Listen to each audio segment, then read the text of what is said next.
৩২ নম্বরে আছেন সহকর্মী তাজনুর ইসলাম, যাচ্ছি তার কাছে। তাজনুর, ধানমন্ডি ৩২ নম্বরে বিক্ষুব্ধ ছাত্র জনতার উপস্থিতি কি এখনো রয়েছে? সার্বিক পরিস্থিতি কেমন দেখছেন?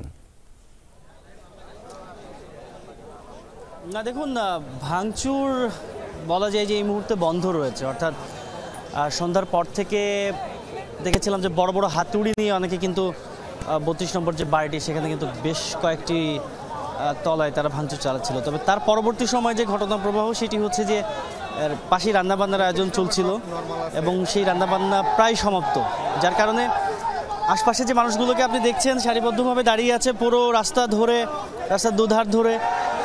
এই মুহূর্তে কিন্তু খাওয়ার আয়োজনটি শুরু হবে, অর্থাৎ যেই রান্না সন্ধ্যা থেকে হয়েছে, এখানে একটি গরু জবাই করা হয়েছিল, সেই গরু রান্না করা হয়েছে, খিচুড়ি রান্না করা হয়েছে।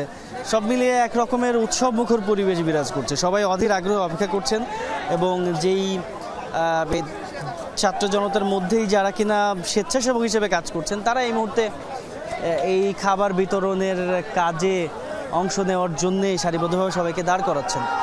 সব মিলিয়ে আপনার প্রথম প্রশ্নের উত্তর ধরে যদি বলি, তবে এই মুহূর্তে ভাঙচুরের যে কার্যক্রম সেটি বন্ধ। কোনো রকমের এক্সকাভেটর কিংবা বুলডোজার আজকে আর আনা হয়নি। তবে হাতুড়ি দিয়ে যেই ভাঙচুরগুলো হচ্ছিল, অনেকেই দেখছিলাম যে বিভিন্ন রকমের সরঞ্জামাদি, বিশেষ করে ধাতব এবং লোহার যে সরঞ্জামাদি রয়েছে সেগুলো খুলে নিয়ে যাচ্ছিল, সেগুলো এখন বন্ধ হয়েছে।